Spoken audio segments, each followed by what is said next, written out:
नमस्कार दोस्तों, मेरा नाम दीपिका है। आज जब पूरा देश राम नाम की महिमा का गुणगान कर रहा है, तब मैं आपको राम जी की एक छोटी सी कहानी सुनाती हूँ। आइए सुनते हैं ये कहानी। बहुत समय पहले की बात है। एक बहुत ही आलसी मगर बहुत भोला भाला लड़का हुआ करता था। उसका नाम था आनंद। आनंद बहुत ही आलसी लड़का था, लेकिन दिल का बहुत साफ, बहुत भोला भाला। उसके इस आलस से उसके परिवार के सभी लोग बहुत तंग आ चुके थे। एक दिन उन सब ने आनंद को घर से बाहर निकाल दिया। आनंद दुखी तो बहुत हुआ, लेकिन अब वो क्या करे। वो घर से चलता गया। काफी भटकते हुए, काफी दूर चलते हुए वो एक आश्रम में पहुंचा। उसने देखा कि एक बड़ा सा आश्रम है। वहाँ एक गुरु जी हैं, उनके कुछ शिष्य हैं और एक बड़ा सा मंदिर है। उसने ध्यान से देखा तो पाया कि ये सारे लोग सिर्फ एक काम कर रहे हैं और वो है पूजा पाठ। उसको ये बहुत अच्छा लगा। उसको लगा कि ये जीवन तो बहुत आसान है कि सुबह से लेकर रात तक पूजा पाठ करो, खाओ पियो सो जाओ, कोई ऊपर का काम नहीं। वो आश्रम में गया गुरुजी से मिलने के लिए। उसने गुरुजी से बोला कि गुरुजी, मुझे मेरे घर वालों ने तो निकाल दिया है। क्या मैं आपकी शरण में आ सकता हूँ? क्या मैं इस आश्रम में रह सकता हूँ? गुरुजी ने कहा, बिल्कुल, तुम्हारा स्वागत है। इस आश्रम में आप रह सकते हो। उसने गुरुजी को कहा कि लेकिन गुरुजी, एक समस्या है। मैं कोई काम नहीं करूँगा।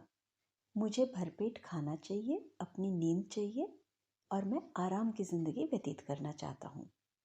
गुरुजी ने कहा, ठीक है, लेकिन तुम पूजा पाठ तो कर सकते हो। आनंद ने कहा, वो तो बहुत आराम से मैं कर लूँगा।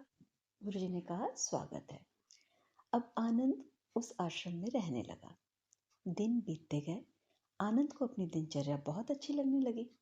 सुबह उठो, नहाओ धो, पूजा पाठ करो, खाओ पियो, सो जाओ। शाम उठो, पूजा पाठ करो, खाओ पियो, सो जाओ। आनंद को अपनी जिंदगी से बहुत खुशी मिलने लगी। इसी तरीके से दिन बीतते गए और एक दिन आया जिस दिन एकादशी थी। आनंद रोज की तरह सुबह उठा, नहाया धोया, पूजा पाठ की और सीधे रसोई में चला गया। लेकिन उस दिन रसोई में जाकर आनंद के तो होश उड़ गए, क्योंकि खाने को कुछ भी नहीं था। कुछ भी रसोई में पका हुआ खाना नहीं था।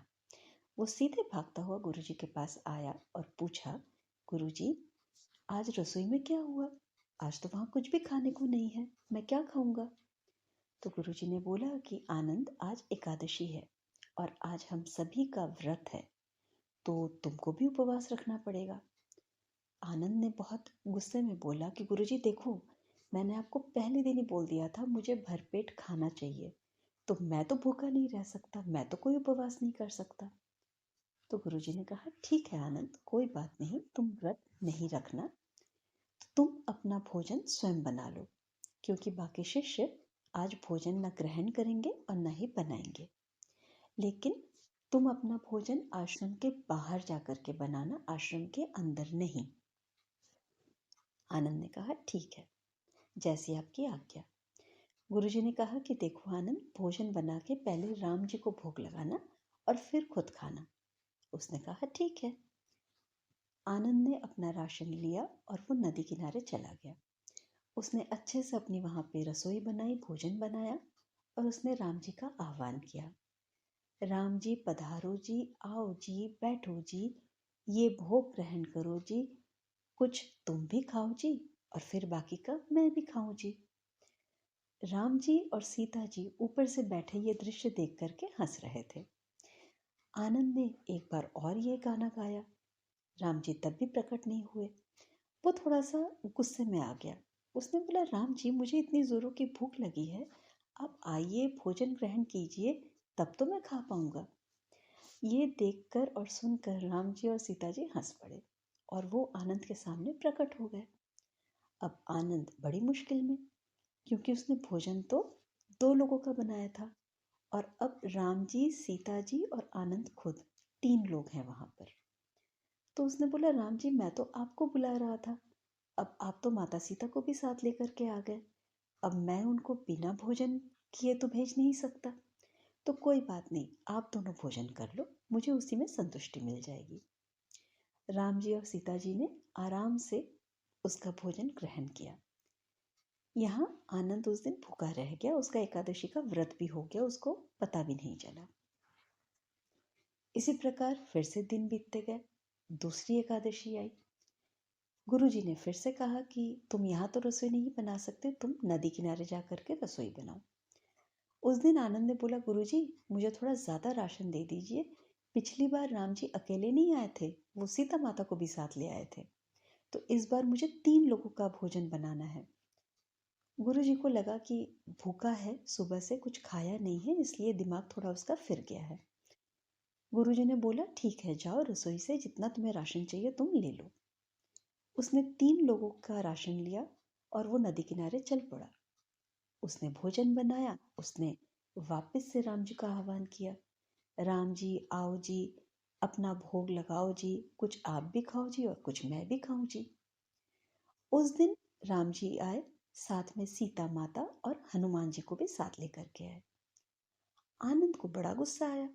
उसने बोला, राम जी ये क्या बात हुई? पहले दिन मैं आपको अकेले बुला रहा था, आप सीता माता को साथ लाए। आज मैंने सीता माता आपका और अपना भोजन बनाया, तो अब आप हनुमान जी को साथ लेकर के आ गए। चलो कोई बात नहीं, ये भोजन भी आज आप लोग ग्रहण कर लो, मैं भूखा ही रह लूंगा। उस दिन भी राम जी, माता सीता और हनुमान जी ने भोजन ग्रहण किया, प्रसाद लिया और वो चले गए। इस तरीके से और दिन आगे बीतते गए। फिर एक एकादशी आई। उसने उस दिन गुरुजी को बोला, गुरुजी आज मुझे पिछले एकादशी से भी ज़्यादा राशन दीजिएगा, क्योंकि राम जी तो बार बार ज़्यादा लोगों को लेकर के आ रहे हैं। गुरुजी के मन में शंका हुई। उनको लगा कि कहीं ऐसा तो नहीं कि ये राशन बाहर ले जा कर के बेच देता हो। उनको लगा कि ठीक है, मैं इस पे नज़र रखूंगा। गुरुजी रसोई में गए, उन्होंने आनंद को बोला कि तुम्हें जो राशन चाहिए, जितना राशन चाहिए तुम यहाँ से ले लो। आनंद ने अपना राशन लिया और वो नदी किनारे चला गया। गुरुजी भी उसके पीछे पीछे गए। उस दिन उसने भोजन नहीं बनाया। उसने सोचा कि मैं हर बार भोजन बनाता हूँ तो राम जी ज़्यादा लोगों को लेकर के आ जाते हैं, इस बार पहले वो आ जाएं, उसके बाद मैं स्थिति को समझते हुए भोजन बनाऊंगा। उसने राम जी का आह्वान किया, राम जी आओ जी, भोग लगाओ जी, भोजन ग्रहण करो जी। और उस दिन पूरा राम दरबार नीचे था। आनंद को ये देख करके काफी गुस्सा आया। उसने राम जी को बोला, मुझे पता था कि इस बार भी आप ज्यादा लोगों को साथ लेकर के आओगे और इसीलिए मैंने आज भोजन बनाया ही नहीं। अब एक काम कीजिए, ये रहा राशन, ये रहा आग, ये रहा बर्तन, अब आप लोग आपस में तय कर लो किसको क्या पकाना है, अब आप लोग ही भोजन बनाओगे। आनंद की इस भोली भाली बातों को सुनकर राम जी, सीता जी, हनुमान जी सब कोई हंस पड़े, क्योंकि इतना भोला भक्त आज तक राम जी ने कभी नहीं देखा था। राम जी ने कहा, आनंद जैसी तुम्हारी इच्छा, तुम बैठो, हम भोजन बना लेंगे। सीता माता ने पूरी रसोई बनाई, पूरा भोजन बनाया और उन्होंने भी ग्रहण किया और आनंद को कहा कि इस प्रसाद को तुम भी खाओ। आनंद ने पीछे मुड़ के देखा तो देखा कि उसके गुरुजी खड़े हैं। वो गुरुजी के पास गया और उसने बोला कि गुरुजी देखा आज आपने, राम जी तो अपना पूरा राम दरबार लेके नीचे आ गए हैं और मैं भी चालाक, मैंने बिल्कुल भोजन नहीं बनाया। आज तो सीता माता खुद भोजन बना रही हैं और हम सब भोजन खा रहे हैं, प्रसाद ग्रहण कर रहे हैं। तो गुरुजी ने बोला कि आनंद तुम पागल तो नहीं हो गए हो, मुझे तो यहाँ कोई नहीं दिख रहा है। आनंद ने कहा, आप क्या बात कर रहे हैं गुरुजी, सामने ये लोग बैठे हैं, माता सीता भोजन ग्रहण कर रही हैं, राम जी भोजन ग्रहण कर रहे हैं, आपको कोई नहीं दिख रहा? गुरुजी ने बोला, नहीं आनंद, मुझे कोई भी यहाँ नहीं दिख रहा। आनंद ने राम जी को बोला कि राम जी ये क्या बात हुई, मैं तो आपको देख पा रहा हूँ, लेकिन गुरुजी आपको क्यों नहीं देख पा रहे? तो राम जी ने कहा कि आनंद, तुम्हारे गुरुजी मुझे नहीं देख पाएंगे, वो बहुत ज्ञानी हैं, लेकिन वो भोले नहीं हैं। तुम में उतना ज्ञान नहीं है, लेकिन तुम बहुत भोले हो। और भगवान अपने उसी भक्त को दर्शन देता है जो भोला होता है, जो मन से साफ होता है। तो इसलिए तुम्हारे गुरुजी मुझे नहीं देख पाएंगे। आनंद ने ये बात अपने गुरुजी को कही कि गुरुजी, राम जी कह रहे हैं कि आप ज्ञानी तो हो लेकिन आप भोले नहीं हो। गुरुजी की आंखों में आंसू थे। वो बहुत जोर जोर से रोने लगे। उन्होंने माफी मांगी राम जी से और उन्होंने कहा, राम जी आप मेरा मन निश्चल बना दीजिए, मुझे एक छोटे बच्चे की तरह, एक भोले बच्चे की तरह भोला बना दीजिए। राम जी ने कहा तथास्तु। और जैसे ही राम जी ने कहा तथास्तु, गुरु जी ने भी राम जी को, सीता माता को, हनुमान जी को और पूरे राम दरबार को अपनी आंखों से देखा और वो रोने लगे और वो आनंद के पैरों में गिर गए कि आज से तुम मेरे गुरु। मैं ज्ञानी जरूर हूँ लेकिन मैं मन का इतना साफ नहीं हूँ कि मुझे भगवान स्वयं दर्शन दे दे।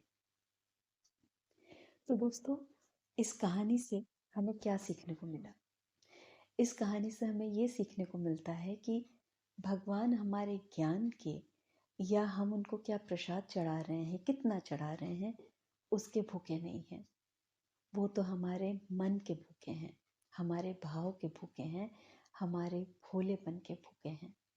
हम आनंद से, अपने दिल से, चाहे उनसे रूठ भी जाएं, प्यार भी करें, लेकिन अगर सच्चे मन से उनको आवाज़ दें, उनको पुकारें, तो वो सदैव हमारे पास हैं, वो सदैव हमारे सामने आकर के खड़े हो जाएंगे।